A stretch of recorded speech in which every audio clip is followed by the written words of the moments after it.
Badlands. Explain those Badlands. That's a hell of a name.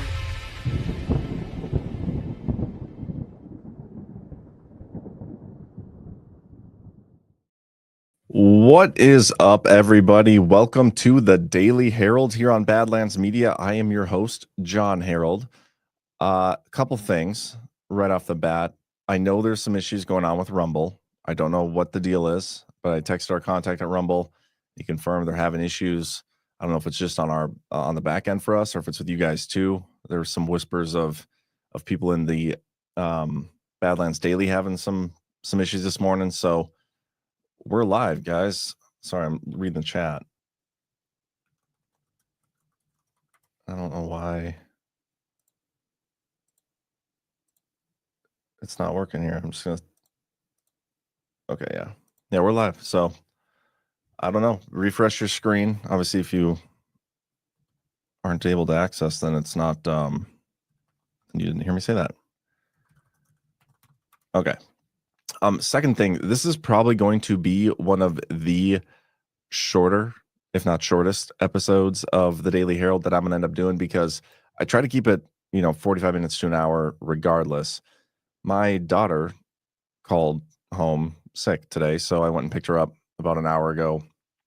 Her ear hurts. I think she has an ear infection. So good timing is we have a doctor's appointment for our son, just like his normal checkup here at like 1:30, I think. So we're just gonna get her checked out then. But yeah, this is gonna be short.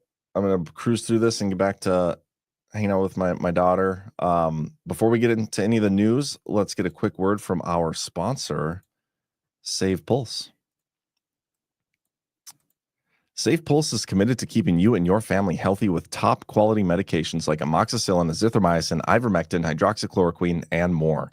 The ordering process is streamlined for your convenience, and we pride ourselves on offering unbeatable prices. Now's the time to prepare for any health scenario. Head over to badlandsmedia.tv/meds to stock up on essential antibiotics and viral care medications. Ensure you're ready for anything by visiting badlandsmedia.tv/meds, and don't forget to use promo code BADLANDS at checkout to get a 10% discount on orders over $150. Visit badlandsmedia.tv/meds, promo code BADLANDS to save on your health essentials today. Yeah, I see a couple comments in the chat. I don't know why my kids are this winter have been just constantly getting sick. They've missed a lot of school. And it doesn't often happen on my watch. Not trying to say anything, but yeah, let's cruise through this. Doge, let's check out their website first. And unfortunately, they have no updates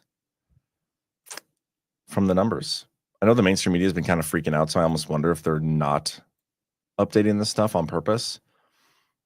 But they did say it's going to take some time. Once or twice a week, they'd say. So we'll see. But this is probably the biggest news from over the weekend. So let's get right into this. From Donald Trump on Truth Social. Great news for law enforcement and American justice. Dan Bongino, a man of incredible love and passion for our country, has just been named the Deputy Director of the FBI by the man who will be the best ever director, Kash Patel. So right there, Kash Patel is the one who tapped him to be Deputy Director, not Trump. That's an important distinction. Dan has a master's degree in psychology from CUNY and an MBA from Penn State. He was a member of the New York Police Department, New York's finest, a highly respected special agent with the United States Secret Service, and is now one of the most successful podcasters in the country, something he's willing and prepared to give up in order to serve. Working with our great new United States Attorney General Pam Bondi and Director Patel, fairness, justice, law, and order will be brought back to America and quickly. Congratulations, Dan. And I think I have one more story I wanted. I can show you this. I did meet Dan and Kash Patel, both of them, when I was down at Mar-a-Lago. Gosh, it was like a year and a half ago. I don't even remember when that was. Sorry, I want to find one story here. Oh yeah, it was. Hold for processing. Because it had to do with Kash Patel. Okay, so the hiring of Dan Bongino is certainly a surprise. Nobody saw it coming. Patel himself even said that the FBI deputy director should come from within. Then a conservative podcaster got the job. And during the meeting, we brought two main concerns. One, that the FBI deputy director should continue to be an on-board active special agent, as has been the case for 117 years for many compelling reasons, including the operational expertise and experience, as well as the trust of our special agent population. I don't think he has FBI experience. I mean, he was Secret Service. I'm still like, I'm giving this the 72-hour rule. I'm digesting it, and I'm not 100% sure how I feel. I know that and this is probably gonna upset people, but I'm just being honest. The first instinct reaction is like, oh, sweet, that's awesome. Like, Dan Bongino, he's great. He's one of us. He's awesome. This is a great pick. But then, like, again, 72-hour rule, the more I think about it, it's just interesting. I'm wondering if there's more to this. You know, what is his role going to be? He's definitely been on top of like the Spygate stuff. He knows the ins and outs of that. I used to listen to Dan Bongino religiously until January 21st of 2020, every single day for like from like 2018 when I first discovered the Brian Cates stuff. My go-to podcast every single day was Dan Bongino for years. Loved his show. January 21st, he totally accepted the Biden win and like, oh, Biden's president. Even did a thing on Twitter for like 4 years. Today's, whatever day, and Joe Biden is the worst president in American history, which he was. I just don't even like to accept that he was president. You know what I mean? I just want to make sure that we're not, and this will be an ongoing discussion on Badlands. Some people are super excited about it. Some people are like, hey, let's, as we always do, let's wait and not just cheerlead for stuff. Let's use our critical thinking and let's see how it goes. I'm curious what his specific role will be as deputy director. I mean, if he's just going in there to put the hammer down on the Spygate stuff, I think it could probably be okay with that. What does this mean for his podcast? Is like think of the Matt Gaetz appointment. Everybody was super excited about Matt Gaetz being the attorney general, and then he ended up like dropping out and not even taking his congressional seat. He ran for Congress, won, was supposed to take over January 3rd. But then after he got appointed to AG and the whole scandal stuff broke and they leaked the stuff, he ended up not even running for his new term of Congress. And now he just does a show over at OANN. And you could make a point that, did Trump just appoint him to get him exposed and put out of Congress? I don't know. I think there's an argument that can be made there. Don't know what to feel about Dan. I'm excited. So let's see. I'm excited, but I'm cautiously optimistic. I want to see more and see what his role is going to be. So let's see what happens. Spetzel in the chat says it's good news for Badland either way. He's been working on creating a bunch of shows. Also, since he's US #1, everyone moves up a spot on the leaderboard. Yeah. I mean, selfishly, for Badland's sake, I think him not streaming could potentially help our numbers, and I'm good with that. But in terms of the FBI stuff, and I think Kash Patel is a great pick to lead the FBI. So I trust he knows what he's doing. But again, gonna always ask questions. Don't fall into the cycle of just cheerleading everything you hear all the time.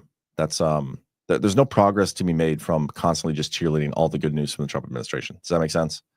Like, there is no progress. If you have to fall back on, well, if you aren't excited about this pick, then you just don't trust Trump, I guess. It's not true. Like, for me personally, Trump is like the only person in government that I do trust, like, implicitly. Like, I trust him completely.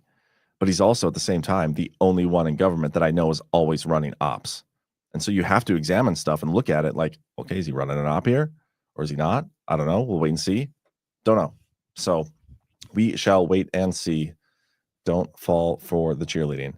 We got this. Oh yeah. Columbia hired Mike Pompeo.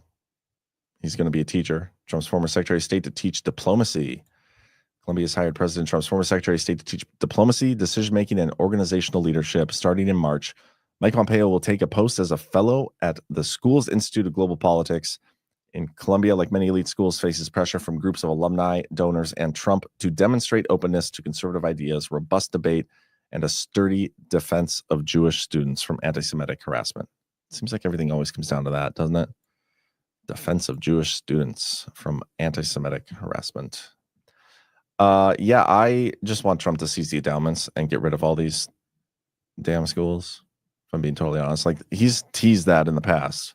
When is he going to seize the endowments and we can use that to fund our sovereign wealth fund, or who knows what we could use that for? How much money they have in those endowments and how much brainwashing they've been doing.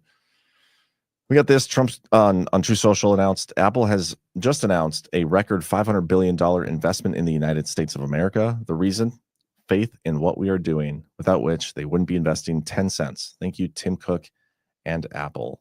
I believe in Trump's first term, they invested like $1 billion, like one single billion. This time around, they're doing 500 billion, similar to, Oracle, Larry Ellison. Apple earmarks $500 billion for expansion in the U.S. Apple says its plans to spend more than $500 billion over the next 4 years to expand its manufacturing footprint in the U.S. They pledged to hire around 20,000 people during that time span and build a new factory in Houston that will create thousands of jobs. The new 250,000 square foot factory is slated to be open in 2026 and produce servers supporting Apple Intelligence, the company's generative AI system. A lot of this expansion and stuff is now it's done in the name of AI, which I find interesting. Most of the incoming wave of workers will be focused on research and development, silicon engineering, software development, and AI machine learning, Apple said. They also plan to create an academy in Michigan. I don't know why Michigan, but to train the next wave of U.S. manufacturers. Maybe that's why they're a manufacturing hub. Advanced Manufacturing Fund, which was formed in 2017 to invest in U.S. companies that do advanced manufacturing to $10 billion. They're bullish on the future of America. I just think this is such good stuff. Anytime I see big companies investing in America, that's what Trump wants. It's what Trump said he's going to do. I think this is good news. And I just realized I forgot to share that entire screen. Whoopsie. But yeah, anyway, we'll keep going. I thought this was funny. I got to play this video because Florida Governor Ron DeSantis has announced plans for a new Doge task force. He's totally just grifting off of Trump at this point. It's so obvious. So, we have already been doing this stuff. This will really help enhance that. So today, I'm pleased to announce that we are launching a comprehensive initiative to continue to streamline our government and to continue to eliminate unnecessary bureaucracy and to continue to ensure tax dollars are used in the most efficient way possible. We are creating a state Doge task force that will implement a multi-pronged approach to eliminating bureaucratic bloat and modernizing our state government to best serve the people of Florida in the years ahead. This will be just similar to the federal Doge. It's going to be a limited amount of time. It'll be a one-year term. It will sunset following the completion of the mission. Now, we've already been looking at things that we can do leading into this upcoming legislative session, and we've already earmarked over 70 state boards and commission for abolishment and to sunset them. This will restore power and accountability. Okay. The reason I said he's like grifting off of Trump here, a lot of people in government are right now. Ron, he's done as Florida governor. Byron Donalds is probably going to be the next one. I think Trump kind of gave Byron an endorsement. Ron wants to be the president in 2028. And if you remember, it was about a month ago when he called Florida state legislature back because they want to implement illegal immigration measures. Like he wanted to do it. And the state legislature was like, no, we don't want to do it that way. We're going to do our own thing. There's this weird back and forth. And I'm not going to claim to know the ins and outs of local Florida politics. So that's not my point. My point is Trump had already issued like this massive illegal immigration crackdown. And then on the heels of that, Ron DeSantis is like, oh, I'm super major into cracking down on illegal immigration now myself. Let's do it. And it kind of fell on its face. And then now, Doge Task Force, it's super viral in the mainstream media, the Trump's Doge. And so what does Florida Ron do? He comes out, oh, well, we're going to do our own Doge now too.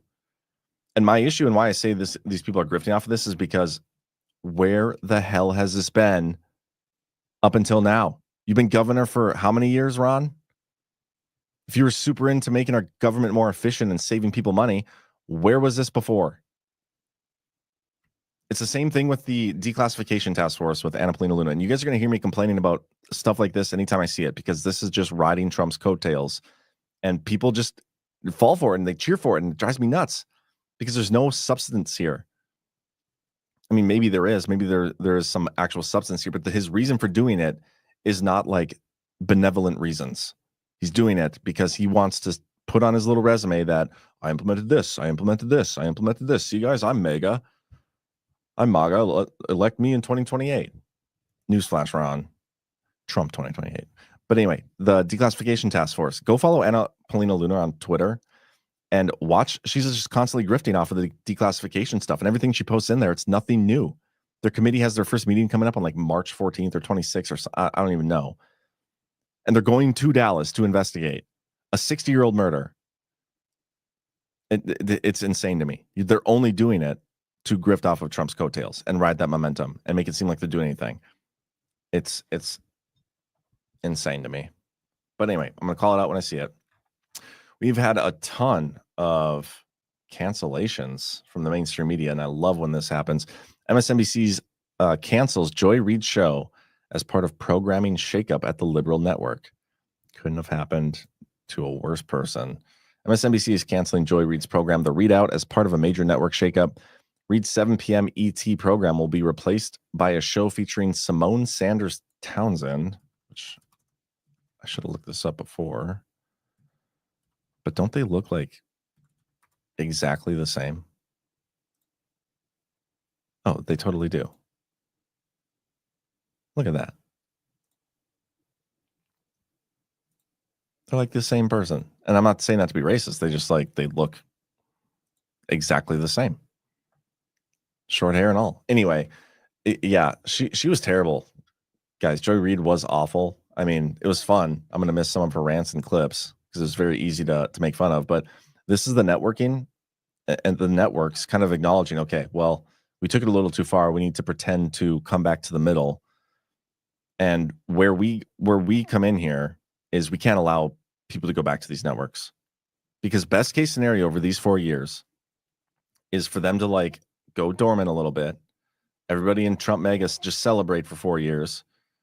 And then 2028 election, if our elections aren't fixed, they can just get us right back to where we were.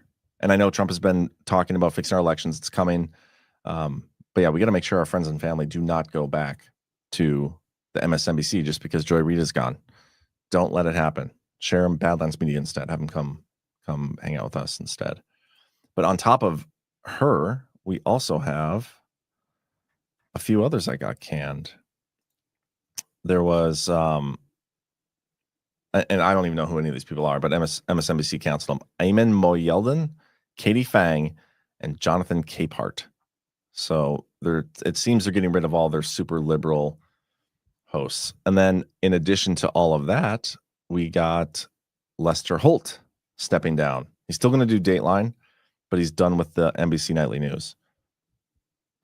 So yeah, a wave of these things. They're getting more and more. The media has definitely started to realize that just basically how screwed they are, I would say. It'd be tough for them to come back. I hope Trump continues to sue these agencies. There's a couple Truth Social posts from him. MSNBC, commonly known as MSDNC, is a threat to our democracy. Such lying and misrepresentation, bad people at the top. For sure. Talks about a book. That's a fake job. Michael Wolff's new book. Okay, but here's a good one. Low-life chairman of Comcast. I think he meant Comcast, but Brian Roberts, the owner of ratings-challenged NBC and MSDNC, has finally gotten the nerve to fire one of the least talented people in television, the mentally obnoxious racist Joy Reid. Based on her ratings, which were virtually non-existent, she should have been canned long ago, along with everyone else who works there. Also thrown out was Alex Wagner, the sub on the seriously failing Rachel Maddow show. Rachel rarely shows up because she knows there's nobody watching. And she also knows that she's got less television persona than virtually anyone on television except perhaps Joy Reid.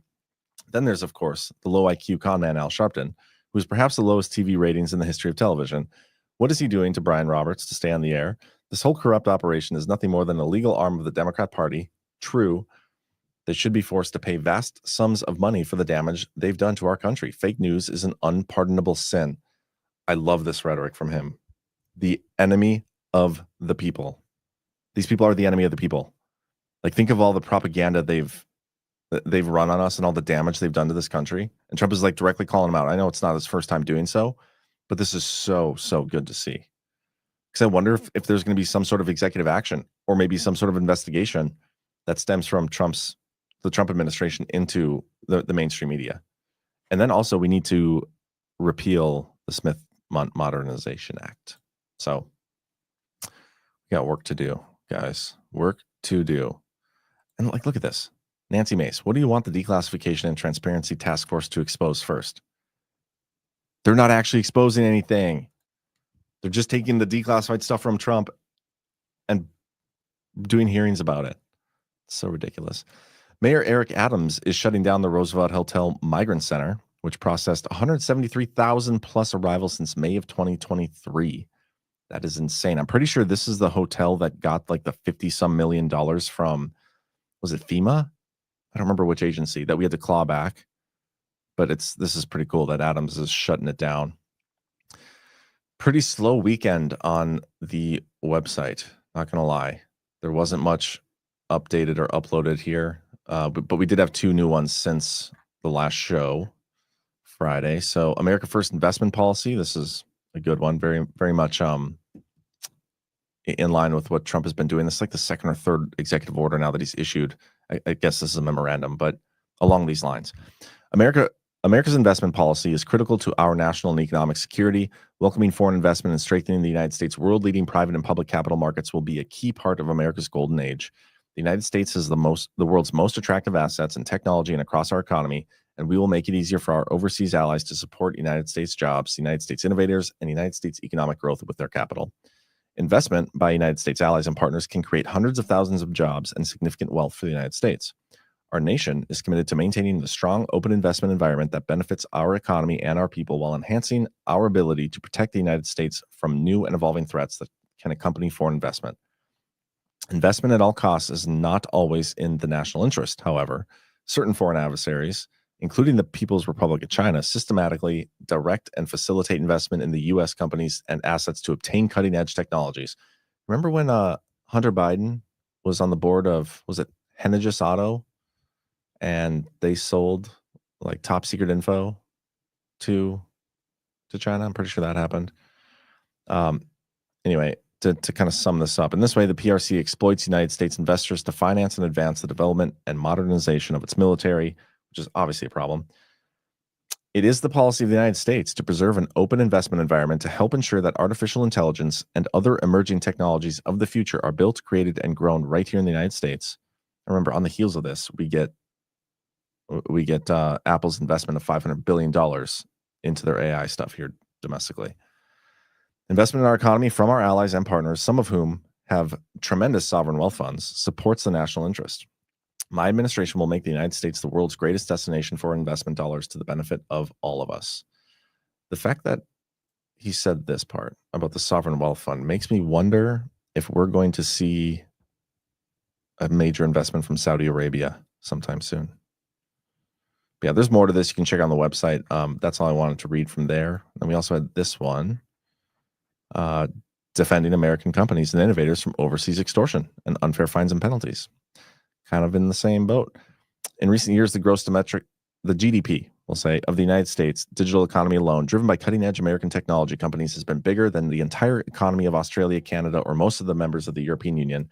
Instead of empowering their own workers and economies, foreign governments have increasingly exerted extraterritorial authority over American companies, particularly in the technology sector, hindering these companies' success and appropriating revenues that should contribute to our nation's well-being, not theirs. And he goes on, but essentially the bottom line, my administration will not allow American companies and workers and American economic and national security interests to be compromised by one-sided anti-competitive policies and practices of foreign governments.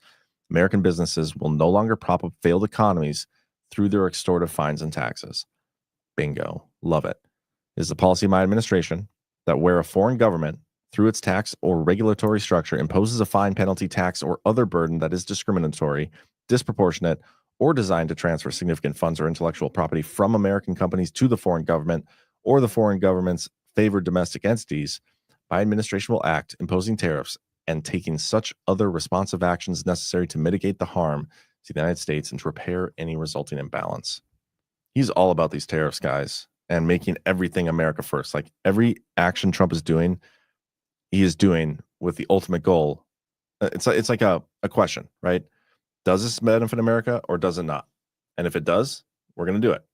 If it doesn't, then we're not going to do it. It's literally that simple. I mean, it probably literally isn't that simple, but you get the idea.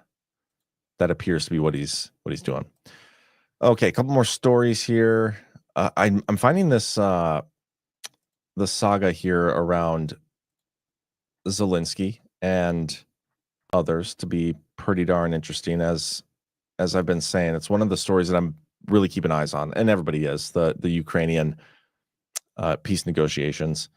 But there's a couple stories here I want to highlight real quick, if I can find them.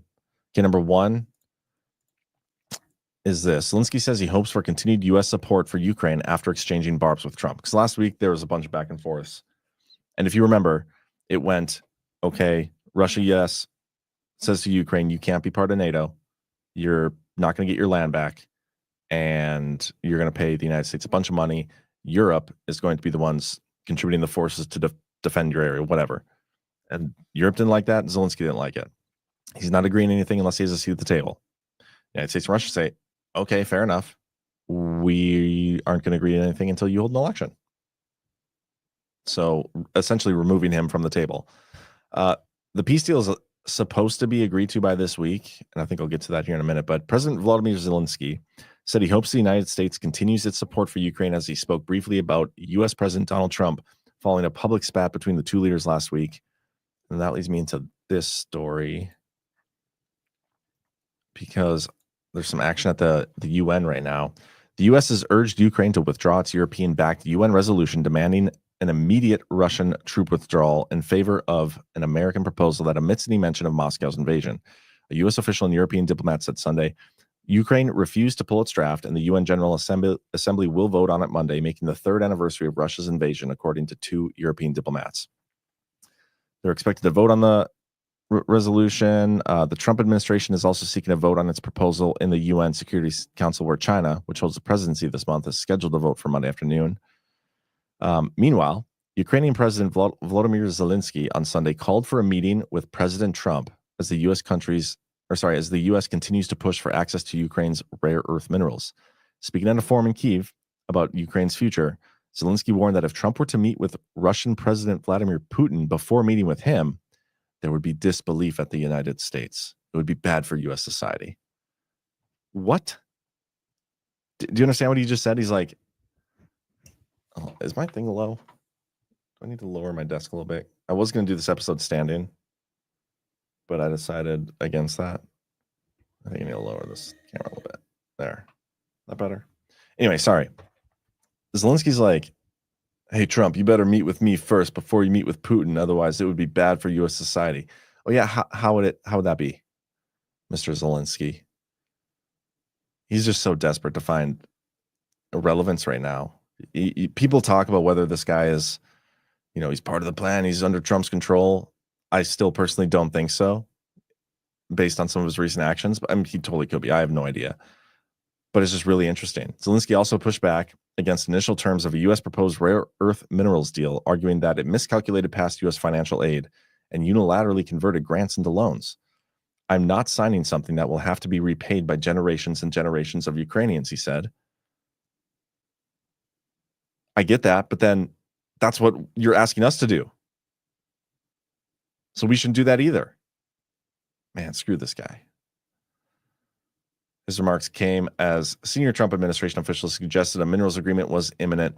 Steve Witkoff, U.S. Special Envoy, told CNN's Jake Tapper on Sunday that he expected the deal to be finalized this week. Yeah, so I'm very curious what the deal is going to look like. I hope the U.S. and Russia does include the part in there where they force Ukrainians to have elections. I think that would be hilarious. But we give them so much money so much money, and we don't even know where half of it is. We give them weapons, all this stuff. And this guy's complaining about not wanting loans. He wants grants instead. Big middle finger to you, Zelensky. We got this too, some geopolitical stuff. I'll probably have Ghost on again at some point this week. But Xi and Putin had a phone call. Chinese President Xi Jinping spoke with Russian President Vladimir Putin on Monday, expressing support for Moscow's efforts to hold a summit with the U.S. aimed at ending the war in Ukraine, according to Chinese state broadcaster CCTV. The call came as a dozen European and Canadian leaders traveled to Kyiv on Monday to mark the third anniversary of Russia's full-scale invasion and demonstrate their support for Ukraine. I just find that funny.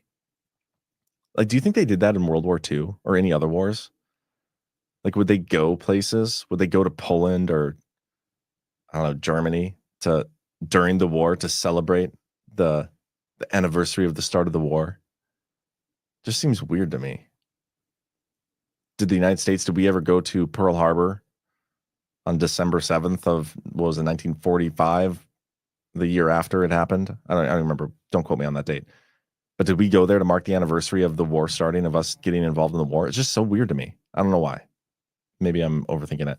Xi reiterated China's position on the conflict, highlighting the Friends of Peace group established last September alongside several nations to advance peace efforts. He also referenced the joint peace plan China and Brazil proposed last year, which calls for a peace conference including both Ukraine and Russia while rejecting further battlefield escalation. 1941.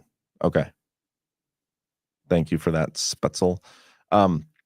Yeah, so China and Xi pushing for peace as well as Trump. I tell you what, guys, I've said this before. I don't remember when I said it. I've said it multiple times. But I would not be surprised if Trump totally turns his back on NATO and joins like BRICS or something. Would not be surprised. Especially if Trump really does want to keep the dollar, whether it's semi-gold back or whatever, if he wants to keep the dollar, a way for him to make sure that happens is to kind of join BRICS, I think, and leverage some financial stuff there. We shall see. We shall see. Hit that thumbs up, guys, if you don't mind, by the way, if you're watching. Let's see what else I got here. I don't have much because, like I said, I'm going to be bolting here shortly. My kid's been out there for like 35 minutes now and by herself. That's a scary thought. There's this. Trump also said, oh, no, I already highlighted that. Okay, this is the other one that I found interesting. This will probably be our last story, and then I'll get out of here. Get you guys out of here, and hopefully, if my kids aren't sick, I'll have a full hour-ish tomorrow. But Elon Musk explains his "What did you do last week?" email to federal workers as Tulsi Gabbard is the latest to tell staff to ignore it. So, if we go down to here, I want to find the part where, okay. So Elon Musk sent out this email. Please reply to this email with approximately 5 bullets of what you accomplished this week and CC your manager. Please do not send any classified information, links, or attachments. Deadline is Monday at 11:59 p.m. Eastern. And this is essentially a CAPTCHA. Like, you know, when sometimes you get on a website, you have to like click all the squares that are bicycles or streetlights. That's what I think he's doing here. Like, how many of our government employees don't actually exist? They're not actually doing anything. It's just a way for some people to make money. It's very simple to just respond to an email. And he even highlighted in a Twitter post, like, you could have Grok write this list for you. Just make stuff up, even if you didn't do anything.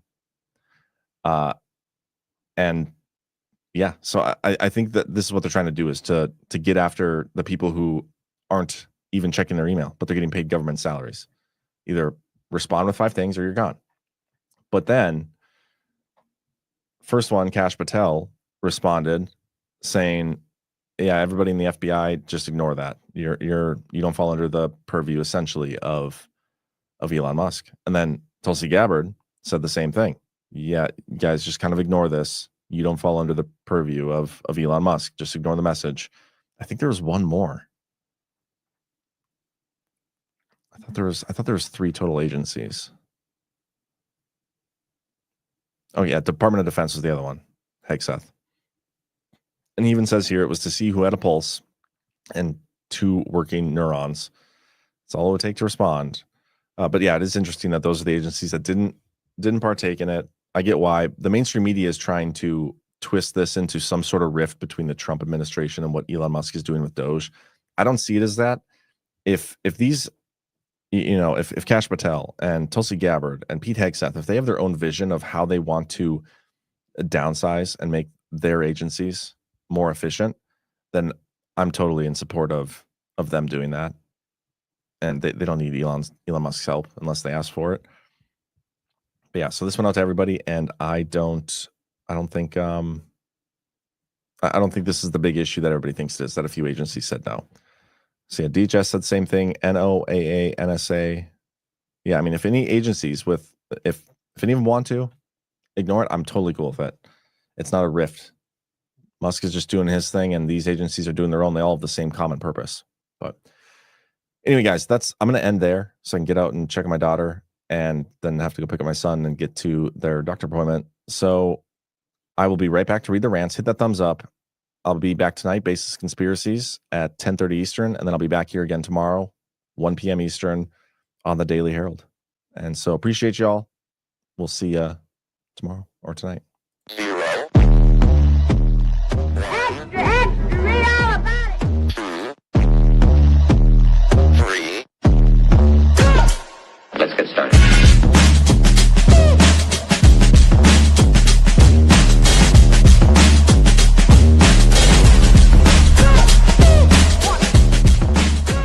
That's what she said. Oh, that's real good. Why they stopping me? All right. And yeah, we will raid the Y-Chrome show after I read the rants here. So we'll do that. They're live right now. Lily1776 became a monthly supporter. Thank you so much, Lily. VP Nichols, wise words, John, regarding Bongino. Love this new show of yours. Thank you. I appreciate that. Really, really do. It's a lot more time consuming than I had anticipated, but it's worth it. 12 Indie Boy, not going back to mainstream media will help Rumble and podcasters more and more. I do my part by judging those that watch mainstream media. It's a good one, Ty. Looking forward to seeing you in Vegas next week. Is that next week? Holy cow. That is next week. Nuts. Badlandsmedia.tv/events. Guys, get your tickets. Whether in person or virtual, we still have single day tickets available. Yeah, somebody on the Daily show this morning, Badlands Daily, was apparently talking crap about us not having sold out, and like, person was real butthurt. Let me see if I can find the comments they'd sent. Hold for processing. Oh yeah, they're saying stuff like, this is why Guard isn't sold out this time. They need to stop patting their backs and kissing John's boots. It's ridiculous. It's like a high school lunchroom on Badlands. My comment got deleted in the comment section, which, by the way, I never read the comment section.